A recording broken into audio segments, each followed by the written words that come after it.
Torcedor vascaíno, tá chegando a hora do confronto entre Vasco e Corinthians pelo Campeonato Brasileiro. E nesse vídeo vamos trazer muitas informações sobre esse jogo, informações de bastidores, né, escalação, né? Temos prováveis desfalques. Renato Gaúcho tem dor de cabeça para escalar o time depois desses desfalques. Tem dúvidas no ataque, tem dúvidas de quem vai entrar como titular no jogo, né?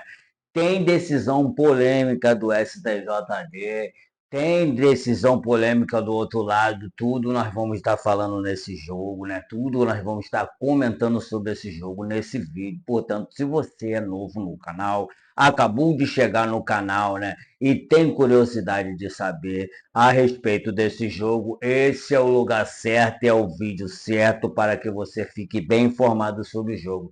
Vamos falar sobre possíveis contratações do Vasco, quais as contratações pontuais seriam necessárias para que o Vasco tivesse uma equipe mais competitiva para o restante da temporada, pensando até em título, né, principalmente título de Copa do Brasil. O Vasco que tem tido um bom desempenho, um bom retrospecto em últimas competições de Copa do Brasil, chegando a duas semifinais consecutivas e uma final, né, sendo eliminado, né, na final, perdendo o título, para ser mais preciso, exatamente para o confronto com o Corinthians que teremos nesse domingo a desfalque. Vamos falar um pouco do histórico desse confronto, né? Vamos falar sobre o favoritismo do Corinthians dentro da Arena de Itaquera, né, da Arena Corinthians, e vamos estar falando muito sobre isso. E por isso, portanto, eu te peço, se você é novo por aqui, acabou de chegar no vídeo, já deixa seu like, já se inscreve no canal, já ativa o sininho das notificações para não perder os próximos vídeos que nós vamos postar por aqui, né? Porque cada vez que você se inscreve no nosso canal cresce cada vez mais junto com você, junto com o apoio seu, deixando cada vez mais vascaínos inteirados no nosso canal, sabendo de notícias do nosso Vascão. O Vasco, né, que eu vou falar agora, tem dúvidas quanto a Thiago Mendes, né, que saiu machucado no último jogo do Vasco contra o Paysandu pela Copa do Brasil, e essa é a dúvida de Renato Gaúcho. A defesa, que tem sido muito bem, tem ido muito bem.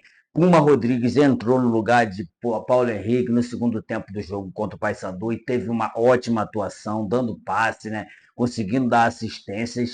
E provavelmente a equipe que entrará em campo, a defesa continuará sendo a mesma que foi no término do jogo contra o Paysandu, que seria Léo Jardim, Puma Rodrigues, Robert Renan e Saldívia, que volta, né, depois de contusão contra o jogo do São Paulo, que sofreu uma suspensão, né, jogou até contra o Paysandu, mas contra o São Paulo teve esse problema e agora volta a campo, completando a zaga com Robert Renan e Cuiabano. A trinca de volantes é que fica a dúvida por conta de Thiago Mendes ter saído, sentindo dores na perna, né, no jogo contra o Paysandu. Aí que fica a dúvida. Entra Rojas, ou entra Hugo Souza no lugar do do Thiago Mendes, que ficaria Cauã Barros, Tietê, Hugo Moura ou Rojas, porque no ataque tem o Spinelli pedindo passagem e depois de ótima atuação contra o Paysandu, fazendo gol, né,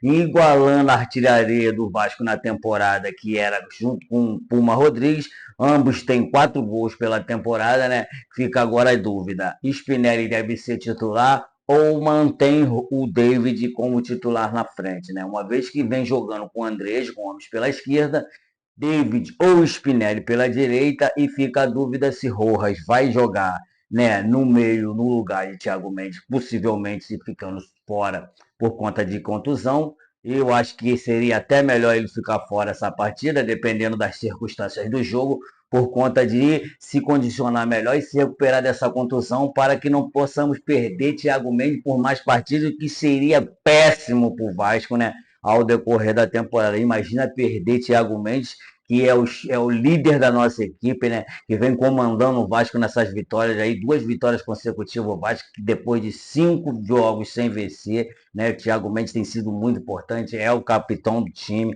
Teve aquela discussão, né, junto ao Puma Rodrigues, mas depois mesmo do jogo ele veio a público dizer que não tem discussão nenhuma, aquilo ali foi uma discussão de jogo, que ambos querem o melhor para o time. Então fica a dúvida, eu no lugar do Renato, eu se fosse o Renato Gaúcho, não sou ninguém para me comparar ao mesmo, né? Mas se fosse o Renato Gaúcho, o que eu faria? Colocaria o Spinelli centralizado no ataque e como o Nuno Moreira vem esquentando o banco, vem não sendo aproveitado como titular da equipe que era naquela posição na direita, colocaria David na direita, uma vez que David não é centroavante, David é ponta, né? Apesar de ter jogado uma certa época lá no Vitória e ter sido até feito bastante gol lá, David não é um atacante de profissão, né? O Spinelli é um atacante muito mais atacante do que ele, centralizado, um atacante que tem presença de área, né? Que assim que estreou pelo Vasco, entrou com 1 minuto e 16 segundos, conseguiu empatar aquela partida contra o Volta Redonda pelo Campeonato Carioca, vindo a se classificar nos pênaltis para a semifinal.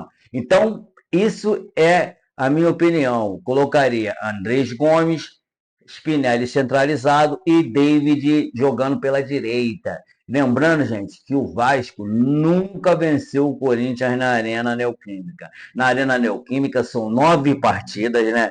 9 partidas com 7 vitórias do Corinthians e 2 empates para as equipes. Então, acho que já chegou a hora do Vasco conseguir sua primeira vitória diante do Corinthians na Arena Neoquímica. Uma vez que o Corinthians está passando por maus bocados no Campeonato Brasileiro, não está bem no Campeonato Brasileiro, está na zona de rebaixamento na 17ª colocação com 12 pontos, apesar de o que separa o Vasco do Corinthians na pontuação são apenas 4 pontos. O Vasco ocupa a 10ª posição com 16 pontos e o Corinthians ocupa a 17ª posição com 12 pontos, e que é uma pontuação muito pequena. Se o Corinthians vencer o Vasco, o Corinthians vai para 15 pontos, fica um ponto só atrás do Vasco, por isso que o Campeonato Brasileiro é tão encantador e tão difícil. Então, o Corinthians na Arena Neoquímica já venceu o Vasco 7 vezes e empatou 2 vezes, tendo 9 partidas, né, na Arena Neoquímica.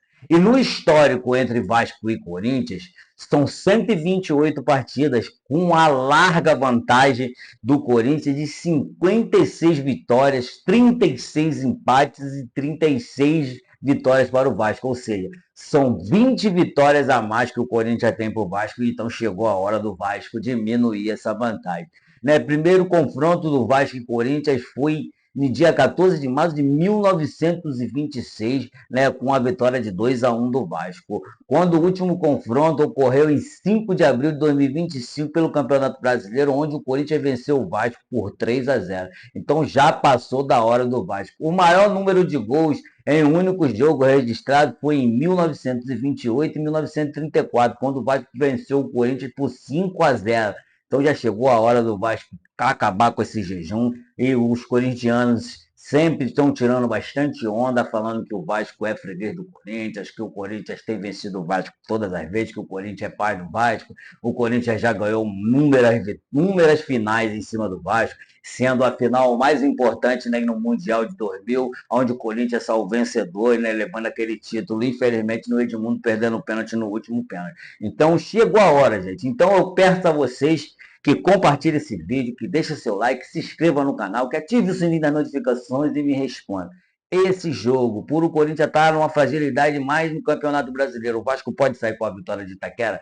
E agora a polêmica do vídeo, O Corinthians tinha sido punido pelo STJD no jogo do derby de 12 de abril entre Corinthians e Palmeiras, né, pela torcida do Corinthians ter feito cantos de injúria racial naquele jogo. O Corinthians tinha sido punido com 2 partidas sem torcida no seu estádio, né, correndo o risco até de perder o mando de campo, tendo jogadores como o Mateuzinho suspenso por 4 partidas, Hugo Souza suspenso por 2 partidas, e o Corinthians recorreu e conseguiu um efeito suspensivo, e a partida será Itaquera, terá torcida, né? Mateuzinho conseguiu diminuir sua pena de 4 para 2 jogos, o Hugo Souza conseguiu efeito suspensivo, não vai jogar, e eu quero saber a sua opinião. É justo? Isso que foi feito é justo? O STJD acertou em cancelar essa punição, em conceder o efeito suspensivo para o Corinthians? Então, eu acho que não. Eu acho que o Corinthians devia cumprir essa punição. O Corinthians entrou com esse pedido de efeito suspensivo, alegando que o Corinthians, né, pode ter 10 dias para cumprir essa punição, dizendo que o Corinthians está numa situação frágil no Campeonato Brasileiro, na zona de rebaixamento e precisa da sua torcida para essa partida. Então, eu pergunto a você de novo: você concorda com isso? Deixa um comentário aqui se você concorda com isso ou não. Né? Já aproveita e deixa seu like, se inscreve aqui no nosso canal, ativa o sininho da notificação. Eu tenho reparado que, né, os nossos inscritos estão assistindo menos os nossos vídeos do que aqueles que não são inscritos. E aqueles que não são inscritos também são bem-vindos no canal, não tem a necessidade de só os inscritos poderem assistir os vídeos, mas aqueles que são inscritos, aqueles que não são inscritos, estão assistindo nossos vídeos e não estão se inscrevendo. Então eu te peço encarecidamente para o crescimento do nosso canal, para que o nosso canal consiga crescer juntamente com vocês. Se inscreva no canal, ative o sininho da notificação para o YouTube entender que o nosso vídeo está sendo ótimo. E amanhã teremos essa partida. Mais tarde, à noite, teremos vídeo novamente, trazendo novas informações sobre essa partida, novas informações essas que podem acontecer durante o dia de hoje, durante o sábado. O Vasco que treinou hoje a partir de 9 horas da manhã, provavelmente você vai estar assistindo esse vídeo após esse horário, mas o treino foi após 9 horas da manhã e tem essa dúvida: Thiago Mendes joga ou não? Spinelli titular ou David titular? Então fica essa pergunta, deixe seu comentário aqui. De mais a mais, muito obrigado por assistir o vídeo. Fiquem todos com Deus, tenham um ótimo final de semana e até o próximo vídeo.